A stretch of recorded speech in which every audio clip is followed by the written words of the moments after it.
देखो अपनी तरफ, अपनी झूठी जिंदगी को समझो।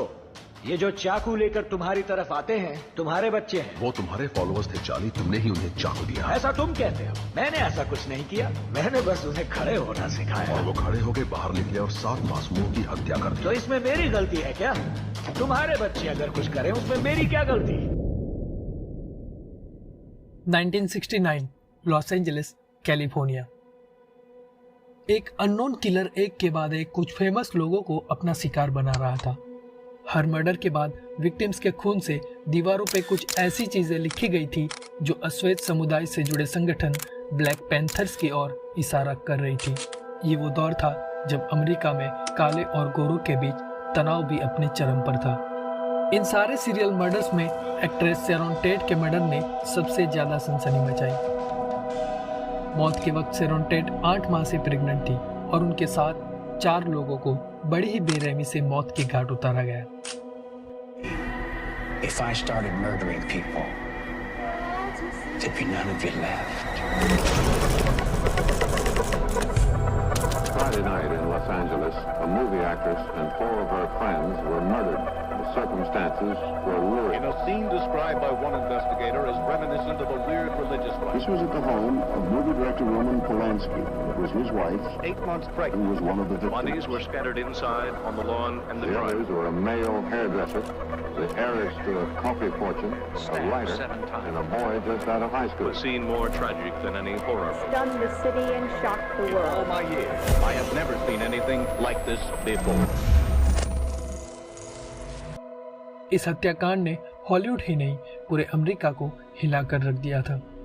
इन मर्डर्स के 1 महीने बाद कार चोरी के जुर्म में सजा काट रही 21 साल की सूजन एटकिंस एक ऐसी कहानी सुनाती है जिसे सुनकर डिटेक्टिव्स के पसीने छूट जाते हैं। अगले कुछ दिनों में एक के बाद एक गिरफ्तारियां होती है। इन सब में सबसे चर्चा में रहने वाला नाम था चार्ल्स मैनसन। 34 साल का एक नौजवान, छोटा कद और सम्मोहन कर देने वाली आंखों वाला एक कल्ट लीडर, जिसे किलर्स अपना मसीहा बता रहे थे। लेकिन कौन था ये चार्ल्स मैनसन, जिसके गिरोह की लड़कियां भी सीरियल मर्डर करती थी?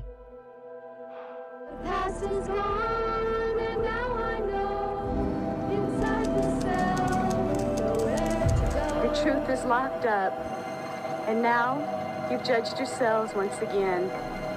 LA will burn to the ground. Los Angeles will burn to the ground. Manson का जन्म 9 नवंबर 1934 को सिंसिनाटी, ओहायो में 16 साल की कैथलीन मैडॉक से हुआ था। कैथलीन पेशे से प्रोस्टिट्यूट थी और अक्सर नशे में धुत रहती थी। एक बार कैथलीन ने मैनसन को बियर की एक बोतल के बदले में एक वेट्रेस को बेच दिया था। हालांकि बाद में रिश्तेदारों ने मैनसन को वापस ढूंढ निकाला। मैनसन का बचपन काफी डिस्टर्बिंग रहा। 6 साल की उम्र में मां को जेल हो गई और 9 साल की उम्र तक मैनसन पढ़ाई छोड़कर छोटे मोटे जुर्म करने लगा। 15 साल की उम्र तक मैनसन 18 बार जुवेनाइल रिफॉर्म सेंटर्स से भाग चुका था। रिफॉर्म सेंटर्स में मैनसन का कई बार गैंग रेप हुआ। जेल में मैनसन का साइकाइट्रिक इवैल्यूएशन हुआ। मैनसन को इमोशनली ट्रॉमेटाइज्ड, एग्रेसिव और एंटी सोशल पाया गया। 26 साल की उम्र में एक जाली चेक को कैश करवाने के जुर्म में मैनसन को 10 साल की सजा हुई। इसी दौरान मैनसन ने गिटार और म्यूजिक सीखा।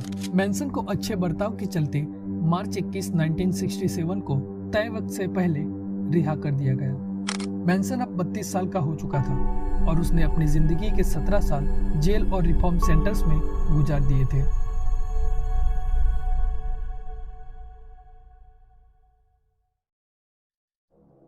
नाइनटीन 1967 में अमेरिका वियतनाम वॉर और रेशियल वायलेंस से जूझ रहा था।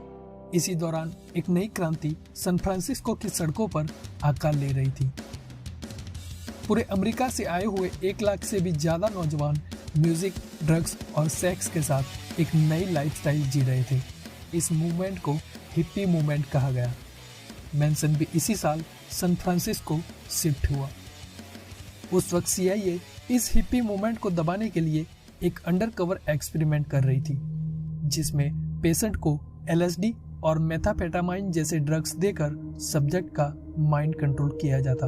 मैंसन भी अपने इलाज कर रहे डॉक्टर के जरिए अनजाने में इसी एक्सपेरिमेंट का हिस्सा बना। मैंसन हिप्पीज के बीच गिटार बजाता, गाने गाता और आज़ादी और प्यार के संदेश देता। कुछ ही वक्त में मैंसन एक गुरु बनकर उभरने लगा। मैंसन के ग्रुप में अब 21 से भी ज्यादा लड़कियां थीं। मैंसन ने इस ग्रुप को नाम दिया द फैमिली।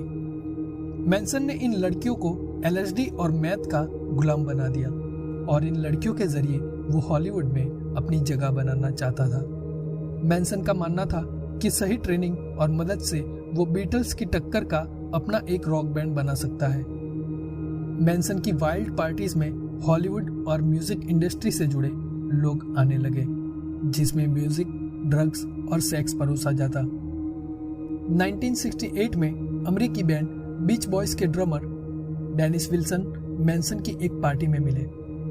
बीच बॉयज ने 1969 में मैंसन के लिखे एक गाने को प्रोड्यूस भी किया, लेकिन इसके बदले में मैंसन को कोई भी क्रेडिट नहीं दिया गया। डेनिस विल्सन ने मैंसन को म्यूजिक प्रोड्यूसर टेरी मेल्चर से मिलवाया। मेल्चर ने मैंसन को लॉन्च करने का वादा भी किया, लेकिन जब ये सारे वादे खोखले साबित हुए तो मैंसन के अंदर हॉलीवुड के लिए नफरत बढ़ने लगी। उधर जब मैंसन की वाइल्ड पार्टीज के बारे में बातें फैलने लगी तो मैंसन के लिए हॉलीवुड के सारे दरवाजे बंद हो गए। इसके बाद मैंसन ने लॉस एंजलिस से 25 माइल्स दूर बीच रेगिस्तान में एक बंद हो चुके मूवी सेट को अपना ठिकाना बनाया। अब मैंसन के ग्रुप में 100 से भी ज्यादा नौजवान थे। ये लोग कार्स की चोरी करते, जाली नोट्स और ड्रग्स बेचते और पार्टीज करते। मैंसन गिटार बजाता, प्रवचन सुनाता और ड्रग्स की डोज देता। कुछ ही वक्त में मैंसन अपने आप को जीसस क्राइस्ट का अवतार बताने लगा। इसके बाद मैंसन भविष्यवाणियां करने लगा। वो बाइबल को हाथ में उठाता और अक्सर एक आने वाली जंग के बारे में बताता। ये वो जंग थी जो काले और गोरों के बीच होने वाली थी। इस जंग के बाद मैंसन की फैमिली को छोड़कर सारे व्हाइट्स मारे जाएंगे। इसके बाद जब विजेता बन चुके काले लोग सत्ता को संभालने में नाकाम होंगे, तब उन्हें एक इंटेलिजेंट लीडर की जरूरत पड़ेगी। एक मसीहा जो बचे हुए इन लोगों के साथ एक नए कल की शुरुआत करेगा। ये कोई और नहीं लेकिन खुद चार्ल्स मैंसन होगा। मैंसन रॉक बैंड बीटल्स का दीवाना था। इसी दौरान बीटल्स का एक सॉन्ग आया, हेल्टर स्केल्टर। वो इस सॉन्ग से इतना प्रभावित था कि उसने आने वाली इस जंग को हेल्टर स्केल्टर नाम दिया। इस जंग को जल्दी से शुरू करने के लिए ब्लैक्स को मैसेज भेजने का वक्त आ चुका था।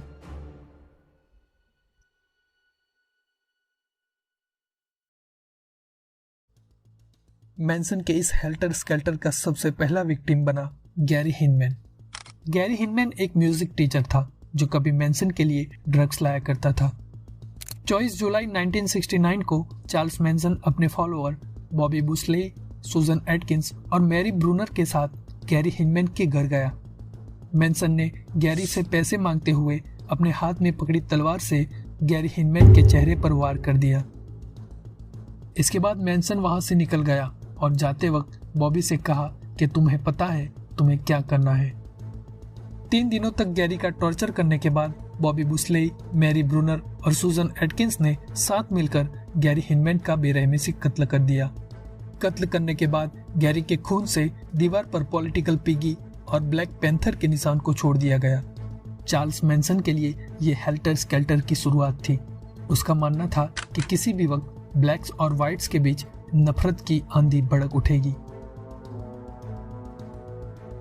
लेकिन 12 दिन बाद बॉबी मर्डर वेपन और गैरी हिनमैन की चोरी की हुई कार के साथ पकड़ा गया।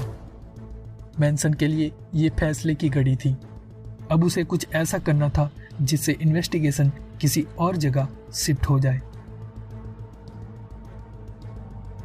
8 अगस्त 1969 को मैंसन टैक्स वॉटसन, लिंडा कसाबियन, सुजन एटकिंस और पैट्रिसिया क्रेनविंकल को एक खास मकसद के लिए चुनता है। इस बार मैंसन एक एड्रेस देता है, 10050 CLO ड्राइव। ये वो जगह थी जहां टेरी मेल्चर रहा करता था। चार्ल्स मैंसन के लिए ये घर हॉलीवुड से उसे मिले अपमान का प्रतीक था। लेकिन बदकिस्मती से उस वक्त घर में फिल्म डायरेक्टर रोमन पोलेंस्की और उनकी वाइफ शेरॉन टेट शिफ्ट हो गए थे। पोलेंस्की उस वक्त यूरोप में छुट्टियां मना रहे थे और प्रेग्नेंट शेरॉन टेट ने अपने कुछ दोस्तों को घर पे इनवाइट किया था, जिसमें एक्स बॉयफ्रेंड और हेयर स्टाइलिस्ट जे सिब्रिंग, एक मशहूर कॉफी ब्रांड की वारिस अबिगेल फॉर्जर और उनके बॉयफ्रेंड वाइटेक फ्रायोस्की शामिल थे।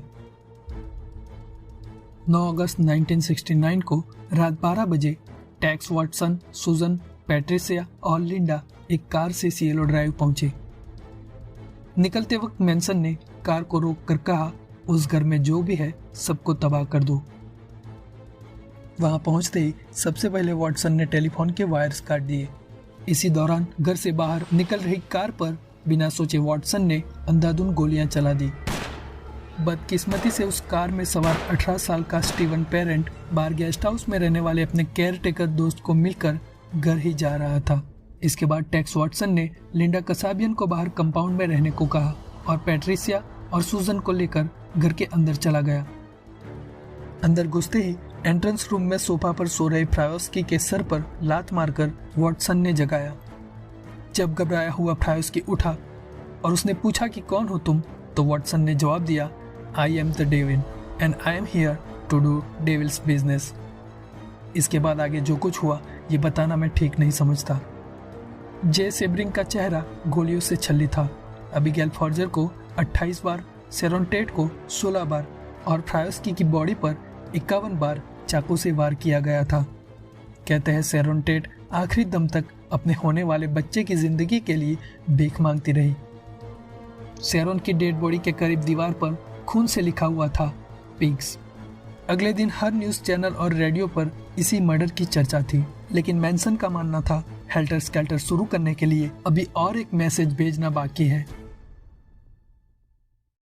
10 अगस्त 1969। अगले ही दिन चार्ल्स मैनसन ने टेक्स वॉटसन, पैट्रिसिया और लेस्ली वैन हुटेन को चुना। इस बार निशाने पर एक नामी बिजनेसमैन लिनो लाबियंका और उनकी वाइफ रोजमेरी लाबियंका शामिल थी। इस रात को मैनसन खुद मौकाए वारदात पर साथ आया था। वो चाहता था इस बार कुछ ऐसा किया जाए जिससे नफरत की आग को जल्दी से भड़काया जाए। मैनसन इन तीनों को लाबियंका के घर के बाहर ड्रॉप करके निकल गया और जाते हुए कहा, इस बार मुझे निराश मत करना। वॉटसन, पैट्रिसिया और लेस्ली वैन हुटेन के दिमाग पर अब शैतान सवार था। उन्हें विक्टिम्स को तड़पाने में मजा आने लगा था।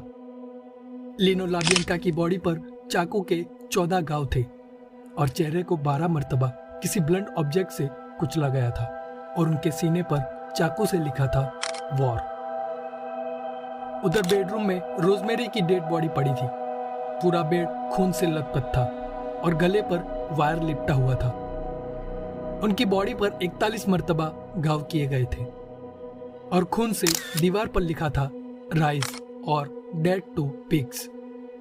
वॉटसन, पैट्रिसिया और लेस्ली वैन हुटेन ने इन दोनों को बहुत तड़पा कर मारा था और रोजमेरी को मारने के बाद इन तीनों ने रेफ्रिजरेटर से खाना भी खाया था।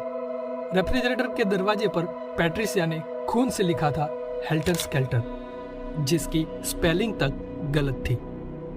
इन एक के बाद एक होने वाले सीरियल मर्डर से पुलिस भी सवालों के घेरे में थी। इसी बीच 16 अगस्त को स्पॉन रेंच, जो कि मैनसन का अड्डा था, उस पर पुलिस की रेड पड़ती है, जिसमें मैनसन के 24 फॉलोअर्स को कार चोरी के जुर्म में गिरफ्तार किया गया। इसके बाद सुजन एटकिंस जेल में दूसरे कैदी को शेरॉन टेट के मर्डर की कहानी सुनाती है। बाद में इसकी जानकारी डिटेक्टिव्स को दी गई और आखिरकार डिटेक्टिव्स ने इन सीरियल मर्डर से जुड़े सारे अपराधियों को दबोच लिया। इस बीच एक और मर्डर हुआ था। डोनाल्ड सी एक स्टंटमैन और एक्टर थे। मैनसन को शक था कि वो पुलिस का इन्फॉर्मर था। हालांकि डोनाल्ड सी की डेड बॉडी इन मर्डर्स के 8 साल बाद मिली। मैनसन फैमिली के अरेस्ट के बाद ये पूरा केस 9 माह तक चला। ये पूरा मर्डर ट्रायल काफी कंट्रोवर्शियल और किसी सर्कस से कम नहीं था। कभी वो अपने माथे पर एक्स का निशान बनाते तो कभी लड़कियां मैनसन के सपोर्ट में अपना सर मुंडवा कर आती। मैनसन के चाहने वालों की कोर्ट हाउस के बाहर भीड़ लगी रहती। आखिरकार मैनसन और उनके 4 साथियों को जनवरी 1972 में मौत की सजा सुनाई गई। इसी साल कैलिफोर्निया सुप्रीम कोर्ट ने मौत की सजा पर बैन लगा दिया और इन सब की सजा उम्र कैद में बदल गई। मैनसन को जेल में मिलने के लिए उसके चाहने वाले और रिपोर्टर्स का आना जाना लगा रहता। मैनसन के नाम जेल में सबसे ज्यादा 60,000 लेटर्स रिसीव करने का रिकॉर्ड दर्ज है।